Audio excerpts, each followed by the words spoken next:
আমি আমার জীবনের একটা কথা আপনাদের সাথে শেয়ার করি, কথাটা মনে রাখবেন, কাজে লাগবে। সেটি হলো, আমি তখন ছাত্র, আমি তখন একটা সাইকেল চালাইয়া মাদ্রাসায় আসা যাওয়া করি।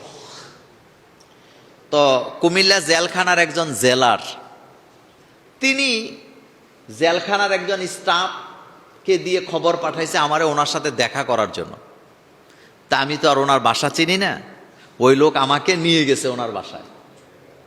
জেলার সাহেব, এটার একটা ক্ষমতা দাপত্য আছে, উনি সম্মানিত ব্যক্তি, এতে কোনো সন্দেহ নেই। তা আমাকে নিয়ে যাওয়ার পরে আমি তো জানি না কেন খবর দিছে, তো তিনি আমাকে বললেন যে আমি তো ওই যে আপনি যে মাইকে আলোচনা করেন, জুমার আলোচনা, আমি আপনার আলোচনাগুলি শুনি, আমার কাছে খুব ভাল লাগে। তা আপনি আমার বাচ্চাগুলাকে কোরআন পড়াইবেন, প্রাইভেট পড়াইবেন এক কথায়।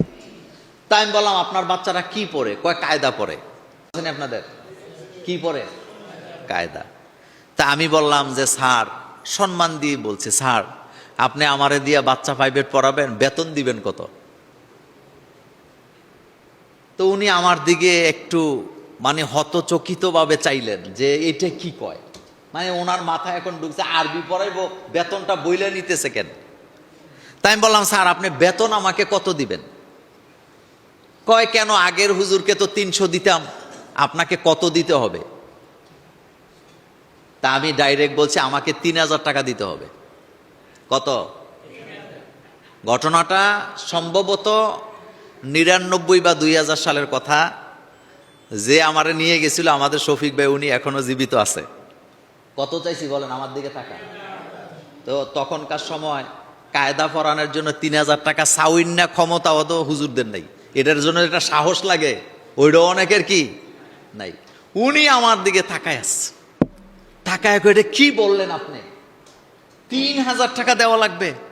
আমি বলছি স্যার আপনি আমারে দিয়া বাচ্চা পড়াইতে পারবেন না। উনি এটা ওনার গায়ে লাগছে, কেন পারবো না? আমি বলছি এই যে আপনি 300 টাকা দিয়ে পড়াই অভ্যাস, কিন্তু আমাকে তো দিতে হবে 3000 টাকা, কিন্তু আমি 1 টাকা কম হইলে আমি আপনার বাচ্চা পড়াবো। তো উনি কি বুঝছে, চুপ করে গেছে, শিক্ষিত মানুষ তো। উনি আচ্ছা ঠিক আছে আপনি আমার বাচ্চারে পড়ান, আমি দেখি আপনি কি পড়ান। তা আমি বাচ্চাগুলাকে পড়াইতে গেছি, বাচ্চাগুলার ব্রেন খুবই ভালো, খুবই ভালো ব্রেন। আমি বাচ্চাগুলাকে কায়দা পড়াইছি 14 দিনে। বলেন কয় দিন? আমি ওনাকে বললাম আপনি আমাকে কায়দা দিবেন 2টা আর খাতা কলম দিবেন। উনি বলছে খাতা কলম কেন? আমি বলছে খাতা কলম লাগে পড়াইতে। আচ্ছা আপনারা বলেন তো, লিখা আগে লিখছে আল্লাহ না পড়াইছে আগে? আগে লিখছে। কোরআন কি আগে আগে লিখা হয়েছে না আগে পড়াইছে? লিখা থাকলে না আপনি পড়তেন, লিখা নাই সাদা কাগজে আপনি পড়তে পারবেন? শিখতে হইলে কি লাগবে? লিখতে হবে। বলেন শিখতে হইলে কি লাগবে? লিখতে হবে। আমি 14 দিনে বাচ্চাগুলাকে কায়দা শেষ করাইছি, করাইয়া 4 দিনে আমি তাদেরকে রিডিং পড়া শিখাইছি, শিখাইয়া 1 মাস যেদিন শেষ হয়েছে আমি ওনাকে বলছি আপনি এবার 2টা কোরআন আনবেন। কোরআন। উনি কয় হুজুর আপনি কি আমার সাথে মস্কারা করেন? আমি কই কেন? কয় আগের হুজুরে 3 বছর কায়দা পড়াইছে, আর আপনি 1 মাস পড়ায় বলতেছেন কোরআন শরীফ আনার জন্য, আমার বাচ্চারা কি কোরআন পড়তে পারে? তাই আমি বললাম আপনি কোরআন শরীফ নিয়ে আসেন, আমি বসে থাকবো, আপনার সামনে আপনার বাচ্চারা রিডিং পড়বে। উনি কোরআন নিয়ে আসছে, আমি গেছি, আমার জন্য আবার মিষ্টি টিষ্টিও রাখছে, একেবারে মাতৃভাণ্ডারের মিষ্টি এনে রাখছে আমার জন্য, রসমালাই। আমি বাচ্চাদেরকে ওনার সামনে দিছি, বাচ্চারা এখন কোরআন রিডিং করতে পারতেছে। এখন উনি খুশি না বেজার? তো উনি কয় হুজুর বিষয়টা তো বুঝলাম না। তা আমি কইছি আগে বেতন দিছেন কত? কয় 300 টাকা। তা আমি কই ভাইজান, এবার স্যার কই না, আজকে ভাই কইলাম। আমি বললাম ভাইজান একটা কথা চিন্তা করেন, 300 টাকা যেই হুজুরকে আপনি দেন তার মাথায় চিন্তা চলে যে আমি যদি তাড়াতাড়ি পড়ায় লাই তাহলে আমার এই টিউশনিটা, কথা কন না কেন, শেষ। যতদিন জীবিত রাখা যায় আমার লাভ, কথা ঠিক কিনা? কিন্তু আমি তো এই চিন্তা করে আপনার বাচ্চাকে পড়াই নাই, আমি শুধু আপনাকে দেখায় দিছি টাকার কাজ টাকায় করে, টাকার কাজ অন্য কিছু দিয়া করে না। আমার পেটে ভাত নাই, আপনি আমার একেবারে ফুলের মালা দিয়ে মিম্বরে বসাইলে লাভ, আমার তো ঘরে খানা নাই।